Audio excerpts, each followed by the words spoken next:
to have a seat. Good morning. The poem I'm reading was written by Anne Rasbeck in 2000. My church, my dear old church. This little white Bethlehem church was built in 1922, and it's still a good place for me and you. Folks let their faith lead them to build with hard work, dedication, gifts, and self-will. Modest it was, with 2 small rooms, down and up, for classes, altar cloths, communion wafers, and cup. Some Sunday school classes met in the church pews, many below in areas enclosed by different hues. The church was not heated during the week, but a wood-burning stove did the one-room heat. For catechism, choirs, men's and ladies' get-togethers. Early arrivals tended the stove during cold weather. Family ties were important and very abundant, always happy to serve and eat delicious dinners. These active groups were important for holding us together. The Sunday school program was held on Christmas Eve night as nervous children spoke, acted, and sang with all their might. The highlight of the evening was an orange and hard candy, but more. The chocolate drops were especially dandy. Confirmation was always held on Palm Sunday after years of memorizing the catechism meanings. In June, there was a Children's Day show where all participated in their finest new clothes. The Sunday school church picnic was a big pleasure. Kids riding to Powder Mills on a truck was a treasure. Games galore, hot salads, and coconut cake, often more than one piece we did take. Luther League was fun for all of our youth. It was always special to be with the group. During the World Wars, it was especially tough. Being German Lutherans was not always a plus. Off to the war they went without choice, more than 30 folks. Some did not return, now with the heavenly hosts. In 1962, we redid the lower level with many helping men. Ladies' clam chowder raised many $1, and then fellowship fish dinners bought chairs and tables. Everyone supported or helped as they were able.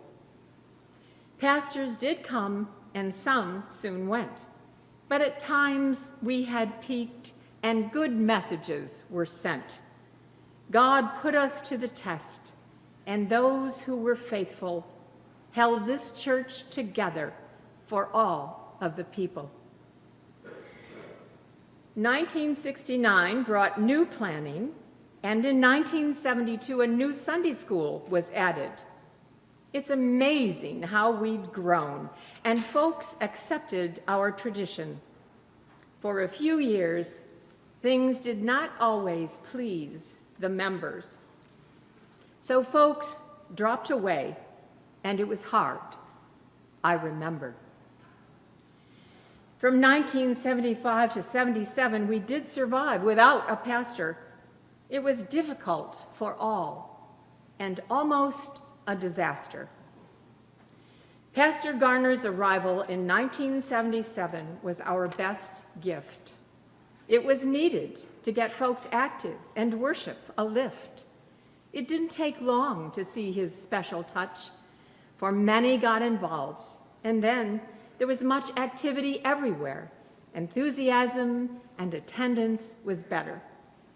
Members made it to church in all kinds of weather.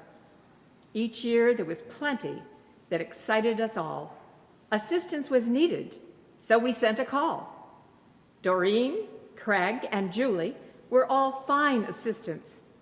Thursday evening services were held for those who were distant. We're thankful Jane Floyd joined us a few years later. She was lively, ambitious, and added much to the worship.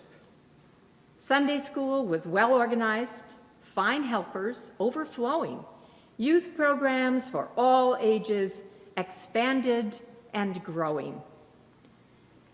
They were helpful to others. They went to conventions. Organists, choirs, bells provided music and got attention. We helped St. Timothy's, Advent House, and Safe Journey got started, gave a van to a church, and funds to agencies for the downhearted. A sabbatical gave Pastor time to refresh. He spent time working on his doctorate with quiet zest. We were thankful he chose this path to pursue, as Pastor Satterlee filled in while his dream came true. More changes to our building came in 1994. An elevator, new bathrooms for handicapped, and more. New foyer on Perrin Street, and new hall with stairs on each end to keep traffic flowing easily, a much better trend. In recent years, the basement became very bright. Walls, woodwork, ceiling, and great new lights. It cheers us up at coffee hour and meetings when we should be friendly and new folks greeting. Now off to another start to add space for the plenty who come to worship. And we're glad there are many. A variety of, a variety of unique pastors have graced our course, working with some groups who were very diverse. But the Lord has held us close, and many did remain. We're thankful for the blessed who follow in his train.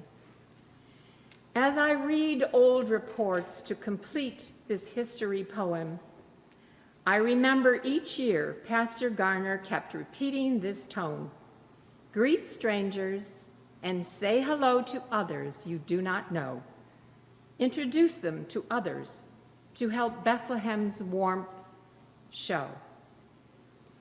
In this little white church, we've been graced by the past, and surely the faithful will be here till the last. For God's goodness abounds when we follow his way. May God bless Bethlehem until he calls us all home one day.